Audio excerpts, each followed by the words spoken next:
driving around like a lunatic here, and it's just completely lost on the screen. So it's utterly fantastic to finally have VR support in AC.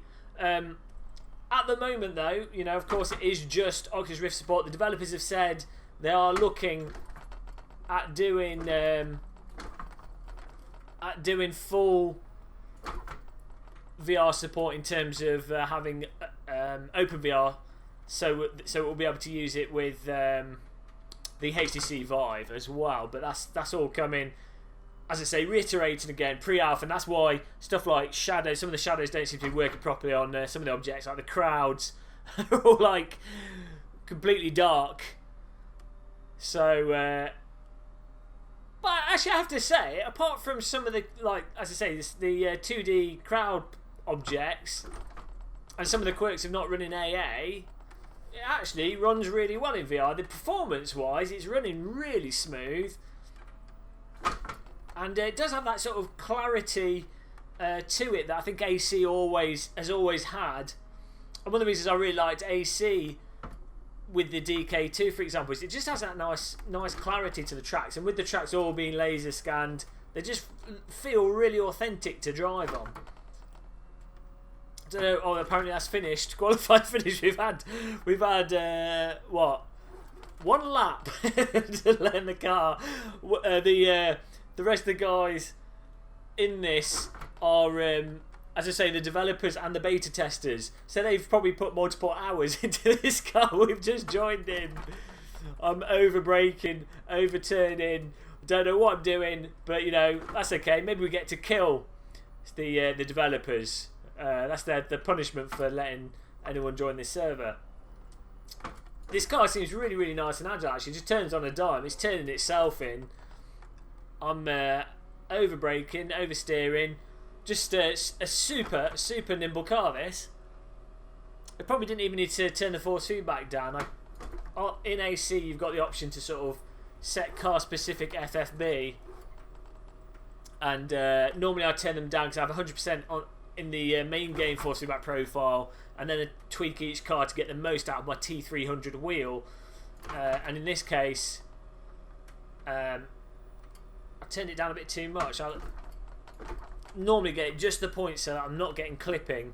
What a horrible line through that corner. I normally tweak it so I just don't get clipping, and then you get as much sort of detail and force through the wheel as possible. It's always a compromise with consumer wheels. You see, I can actually read the chat room now with the Oculus Rift, which is cool. Rather, the Rift, made by Oculus. This cockpit's super detailed as well. Let's get on the brakes. Let's double check our recording. Looks like we're all going okay. Hopefully the volume levels are alright. I probably got them wrong. We've kind of had to rush to get this going, so there we go. More people join the track. Let's get the headset in the sweet spot here. I feel really cozy in here. Really tight. It's a really tight cockpit. But nothing places you in the vehicle. This is our site for shooting as we drive.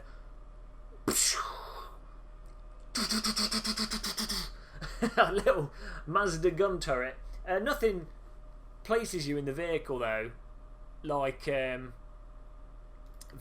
and that's what it offers. Even though the resolutions are say could be a bit better, and there's some things that can be improved, and you know it's not perfect comfort, although we're getting there. Nothing puts you actually in the vehicle aside from VR. We've got all the setup options. It's fantastic. Those of you using DK2 with AC and we couldn't access this utterly transforms it. 28 seconds to race start. We're going to be at the back. See what the frame rate's like. It's probably an opportunity for Asynchronous Time Walk to do some work. So we've got a full grid of cars here. This is going to be carnage. It's essentially a public server. Lights up. There we go. Oh dear. Sellotape your trousers on. There goes the lights. And it's go, go, go. cars everywhere. Well, it'd be interesting to see if Helicorsa still works with VR. I mean, you don't need it as much with VR because you can look around more and you get more awareness.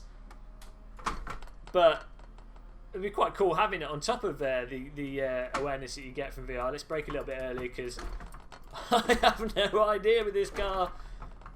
Supposedly in the update as well,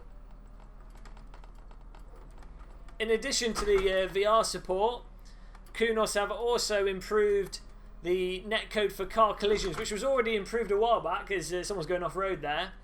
So it's been further improved, which should help avoid what was happening sometimes before, where you would get, say, one car tapping another one and then you get a domino effect of all these cars going everywhere. Oh, that looks fantastic. So hopefully that's improved. It looks like it might have been. We're squeezed on the left there. I'm getting on the throttle earlier. It sees this car, this Mazda, not particularly powerful in terms of putting the the power to the rear. So you know, you can dump the throttle. There's no risk of the back end coming out. It's got a lot of grip. Oh, very sensitive brakes. We can carry a lot more speed through here, as you see the guys in front. But we're learning this. We're learning as we go. Right in his bumper. I'm going to downshift early in anticipation of disaster. We've got a car right on the tail. Into third there. This is incredible. This feels so good. We've got our little animated hands there. The hands actually seem the right scale, and the scale of everything seems really good. Sometimes that's a problem with the VR implementation and things. If someone's lost control on the left, look at that. Smoke, grass. It's a disaster as it rejoins the track and almost takes out the red Mazda. Oh, the smoke looks cool as well. Yeah, scale is often an issue with VR, and the developers sometimes don't implement it right. War Thunder, for example, has had... Oh, we're ragging the gearbox there. War Thunder's had quite a few issues where the scale's been a bit off when you load in, so things feel a bit bunched up. Oh, he's rejoining the track. Look at this. It's a battle of attrition here. We're slowly moving our way up. Where are we? 20th. We started in last. I think we've overtaken... Oh, there's been a complete disaster behind us. It's like a war movie. As we move up through the grid, we started last and we're now 16th. Fantastic. Just by driving relatively safe. I'd like to attribute it all to the Oculus Rift, but really it's just probably just luck as we try and lean on the tyres a bit more. That's the key. You want to carry the speed through without braking. On the Imola, often you sort of look at the 200 metre board for that T1 and you think, okay, I need to be braking now. But it totally depends from car to car, and then really depends on track grip levels. Again, there's this corner here. You can flow through it a lot. But if you run wide, you can be going for a bit of an excursion in the sandpit, which will take quite a big toll on your lap time. It seems with this Mazda, though, it's got absolutely shed loads of grip. Whoa, someone's had an accident there. I can hear his engine. And we can see the car to the right as well. Absolutely shed loads of grip, this car. So we're leaning on it a bit more, lap on lap. Should have put the tyre meter on. And that's a nice thing, actually, with having the...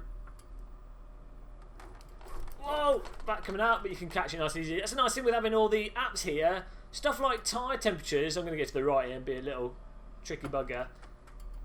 Being able to actually see your tyre temperatures is extremely valuable, so that you know what's going on with the car whilst you're getting used to it, because you know these games get patched so much and the tyres change, the vehicles change, and how the tyres heat up and cool down, how the tyres affect things can really alter how you need to approach a lap when it comes to driving faster. So having the tyre app on the screen is really useful, and now having that available in VR should really help.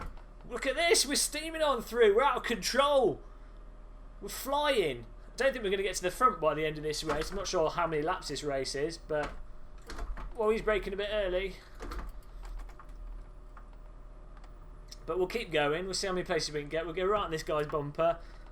Dabbing the brake there, didn't need to. It seems you can sort of flick this Mazda a bit into the corners to get it going, to get it turned in. You know, you can drive it on the steering preemptively as much as you can on the brake and the accelerator. We're driving way too far off the limit to be driving on the brake in here, because we're just slamming the brake on and turning in. So yeah, you can. Oh, there we go, leaning on it a bit more there. You can watch out, you don't get too much oversteer because then you can't make it the second half of that corner. As you can tell by the car behind us, we're going to take that a lot faster. But we're slowly getting faster each lap, as you see by Delta on top right. We've got a car on our left, I can hear him. There we go. I couldn't see him because the seat... Oh no, the car in front's lost control and number 23. Almost, oh look, it's three wide. Oh, he's still there. See, this is what VR is really good for. I could see his bumper just coming in the side of my vision whilst I was looking around the corner. And well, we've got another car there as well. That's the kind of thing that can be hard to pick up on a screen. And I feel reasonably comfortable, even though I'm... Oh, he's pulling across me. Even though I'm literally sandwiched to death there. Felt cosy. I could sort of feel him use it. I think it's part of your proprioception.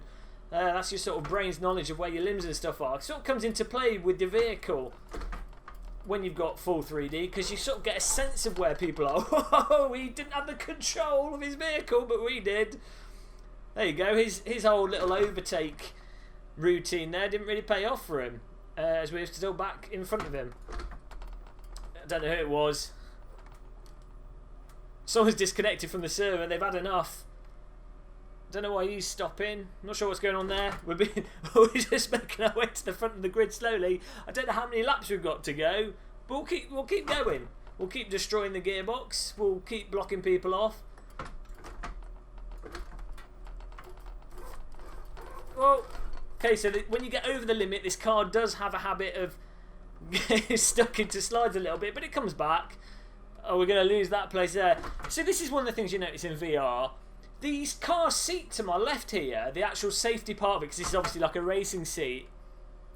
This sort of head safety mount, just so your helmet can bounce on it if you're getting shunted from the side, actually does affect your visibility quite a bit. And you wouldn't notice that on the screen particularly, but it's interesting that you do notice it a lot more in VR. Okay, he thinks I'm still there. He needs a VR headset, so he slowed down way more than he needed to, which forced me to slow down more because I was expecting him to cut across. So, oh well. But yeah, look, I feel quite cosy here, but that does block the view of cars to your side. There we go, I need to tweet that. Fresh install. Oh, joining the track, dangerous. Fresh install the game. I need to reset my clutch position. Normally I'll make the clutch pedal. I set it up so that the bite... Oh look, he's lost control there. I normally set it up so that the bite on it lines up with the bite of the Fanatec Club Sport 2 pedals. So it's got like a digressive clutch on the Club Sport 2s, but it takes place sooner than the actual engagement.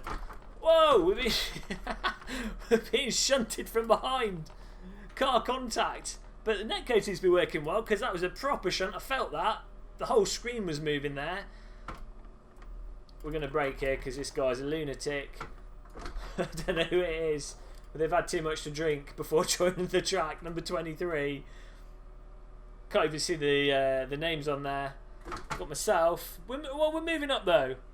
Thiago Lima is in first place. I recognise that. He's always first. Insane guy. Spends way too much time sim racing. we need to poison his food so we can keep up with him. He's always at the front. Anytime on a server with him in sim racing system or AC, he's always there at the front. It's like a little ninja out of control.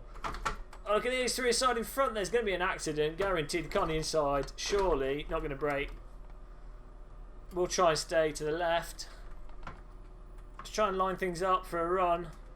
Cut that there a little bit.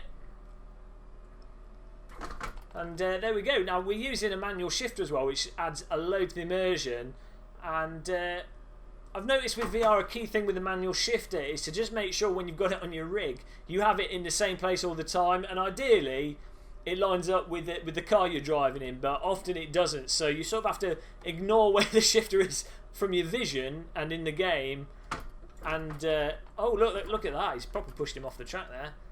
Yeah, you have to sort of just use your memory of where your shifter is, and it helps having quite a nice knob on your shifter so you can feel it out automatically, but you kind of learn where it is and get a feel for it. And I'm fairly comfortable. I've been on this rig for a while now, so I'm fairly comfortable with where it is, and that, it's not a struggle. Oh, look at that. We get on the throttle, do a little bit of counter steer. 29. Didn't counter steer soon enough, and we're going to get a chance up the inside here. So on the braking as well, we're just going, whoa, okay. I was going to say, we're just going to go into second there to get the RPM up, but that was a bit needless. Yeah, I was going to say, whoa, he's right next to us. On the braking, this car actually turns in quite nicely with this default setup, so try not to drive into... We've got a car on the left here. The seat, see, the seat is actually blocking the view of his car. Terrible design by Mazda, or whoever this race seat is done by. But we are aware of where he is, mostly from his giant car model in the rear view mirror that I don't know why I'm pointing at because it's not in reality. Oh, we've got another car coming up on the left. We're defending this terribly. We've got the whole grid passing us now. But this sound is actually doing a good job. Oh, why is he going so slow through there? He's like a granny doing the milk shop. The sound is so good now for position. I can actually work out where they are from the sound, which is good. And this Mazda actually seems to have quite a nice engine tone to it. It sounds very in tune and sounds a lot better than some of the other cars in AC, which is nice. But as I say, unfortunately, we can't test the Oculus Rift headphones with this because it doesn't seem to be outputting to them. Strangely, before the last update, I think it was. We've got a car coming to our left here. We can see him in our rear view mirror. There he is. So this maybe they just need another hot patch, hot fix to get the sound going again through the Oculus Rift headphones. We're in 12th. We're doing all right actually. Terrible driving, but considering this is our very first time in this car and the very first time using the Rift, although we did use a DK2, but the Rift in this version of AC, I think we're doing all right. They're saying that. I definitely think the VR makes driving simulators easier because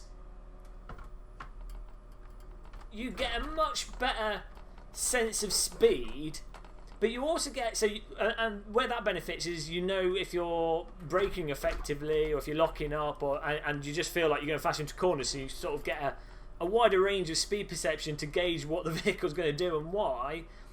But you also can far more clearly visually see the lateral shift of the bonnet relative to the road and how the car's moving. So understeer, for example, and oversteer and subtle car grip movements mid-corner are a lot more noticeable in VR. So I definitely think VR makes things more noticeable. I'm going to crash now because I've said that. It's just how it works.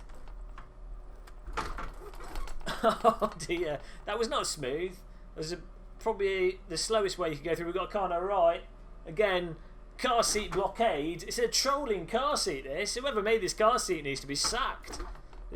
Obviously, it's probably too spec of the race. I'm sure the designer of it didn't choose to have it block the driver's view. It's the kind of thing that I'm sure the drivers complain about, and now we're complaining about it. It's all realism. We're getting faster lap on lap, so we're improving. It's not. It's been a productive couple of laps. We're going to try and do a shove up the inside here and a late break dive bomb. Success! Will he take us back? No, because we're going to be really cheeky and block him. Oh no! I got stuck on the curb there and we totally lost control, and there goes the place back. But again, thanks to the VR, we know where our bonnet is, so I felt comfortable there just coming straight back across without the risk of bumping into him. It's something that can take a long time again to learn on screens. Okay, we have 5 gears, I guess. Something that can take a long time to learn on screens is exactly how big your car is and where the bonnet is. You sort of have to intuitively learn it through testing it a bit. But in VR, it's totally and immediately there. Car number 7. I wonder who it's being driven by. I'm not sure if it displays the drivers' names in VR. And it's Control L to get them up. We can try and do it. Oh no, that does not work. Gilderers. You don't want car names up. Let's turn that off. Control L. There we go. It doesn't actually float above the vehicles because it doesn't really know where they're for the Rift where to put them. So that's not a good idea. all we need really is to just use a better name driver position thing at the bottom, or you can get the relative position display app. We'll put that on the screen. That's probably better than having names floating above the cars anyway, because the names floating above the cars does not look particularly realistic. Whoa, counter steer and really slow through there. You can carry so much more speed. Look, we can see his driver's the face in the rearview mirror, his eyes. It looks like he's wearing. I was looking at the rearview mirror. Illegal. I was not concentrating. 10-second penalty. I was going to say, it looks like he's wearing mascara. It clearly worked. I was drawn in by that guy's mascara, and now I'm attracted to him and just drove into a wall. That was his plan all along. His elaborate mascara deception. The ultimate way to pass someone. 4, 3. Kunos penalties, still insane. You still have to go to jail for a month if you do a little track cut. But, you know, you can't have everything. At least we've got VR support. Maybe in Italy they just have death penalty for everything, and so Kunos have transferred that into the game. So I don't know how many laps this race was meant to be, but it seems we're still going. It's clearly not a sprint race. We'll do this one more lap, and then because I didn't want this video to go on forever. This was meant to be a quick introduction to the game whilst driving with the developers. It's turned out to be a full-length Mazda Cup race. Not one of the worst things to coincidentally and accidentally find yourself involved in. Whoa! But let's try and do this lap nice and smooth. Oh, let's try and actually put the app on the screen whilst we drive, whilst in VR. See how easy it is to do. Okay, so we're coming up here. We've got a car behind us. That's not my mouse, that's my remote. So there's the mouse.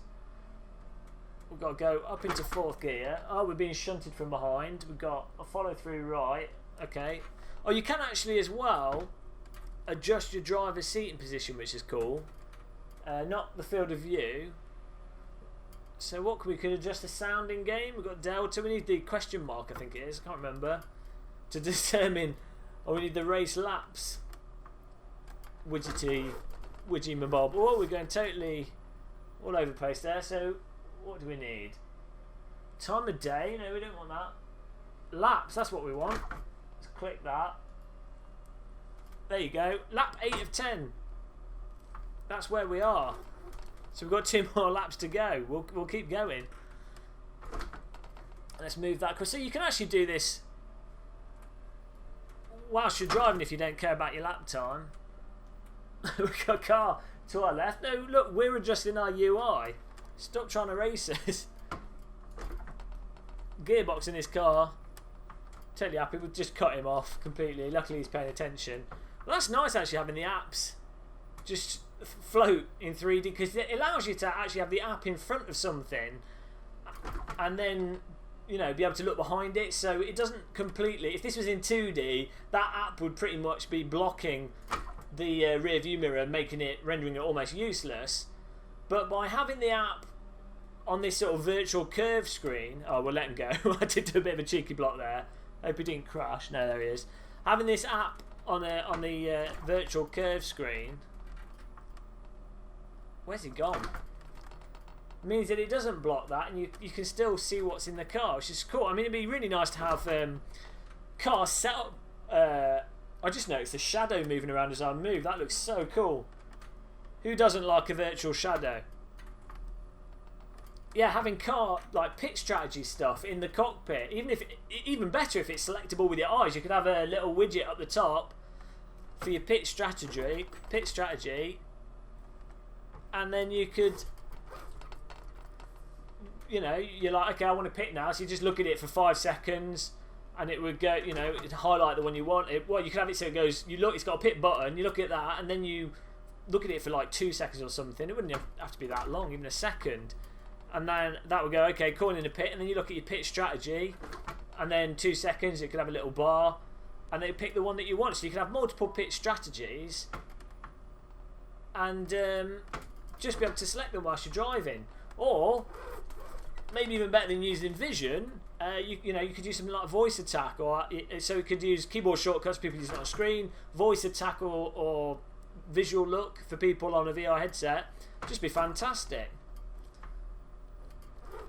But I've not checked out the rest of this update in terms of what kind of changed in terms of core functionality, because this is the first time playing it. I'm only aware of the obvious changes and the new cars, but it's going to be really interesting to see what other stuff they've done to it. And as I say, the potential of these having the apps combined with VR, I think is really interesting. And that's quite nice with this car. When you lift off mid corner, the lift off oversteer is really balanced with this Mazda. So we're still going. We've got a car behind us. I don't know who it is. We forgot to put the driver names up. What place are we? Oh, we're on the last lap now. Oops. I just walled him. Sorry, I wasn't paying attention. I was looking at all my apps. It's like texting whilst driving. 1 minute you're texting your girlfriend, the next minute you've mowed down a child and you're off to jail. So that is one danger of having apps filling your view and feeling like a fighter pilot, is that you might compromise your awareness. As long as you just have to remind yourself to look at the track and that you are in fact in a race car, and that a race car does demand some degree of attention on the road. But as we come to the finishing this last lap, it looks like everyone's just cruising around. What place are we coming in? 14th from last. Not too bad. Not good. It's the Game of Muscle result. Average. That's our life story there. But as we come to the end of this lap, fantastic VR implementation. Seems to all work perfectly fine. Sound and stuff seems really nice, but it needs to come through the Oculus headphones. This car seems really nice. Of course, AC force feedback and feel of the vehicles and the handling of the vehicles, absolutely superb. Something I've always loved at AC, for how the cars handle over the limit and just on the limit, and the force feedback feel absolutely fantastic. And yeah, all around a really good patch. Also worth noting, if you're still in this video now, with this update, all the other DLC and the core game has been reduced in price, so you can pick up everything for £26, I think, which is a fantastic price for AC, the core game, but also the rest of the content. You get everything for that price. So for the price cheaper than your average AAA game, you get something pretty damn good, especially when you add on the fact that it has really good mod support and now Oculus Rift support. So thanks for watching this introductory video. This has been a first look at the Oculus Rift support in Assetto Corsa. Let's just look at the scoreboard actually before we quit out. There we go. So there you go. Thiago Lima 1. There's the developers. Josh the Boss was in with us. Lino Carrera. We know some of these guys from Sim Racing Portugal. Stefano Casello 7th. Oh, Josh the Boss hammered it in 5th place. Well done. We know him from our stream. But yeah, if you want to watch more sim racing content and keep up to date with this, don't forget to click the subscribe button, like this video, share it with your friends, have a cup of tea and a biscuit. As the screen fades to black, I will see you in the next video that we do. Until then, goodbye.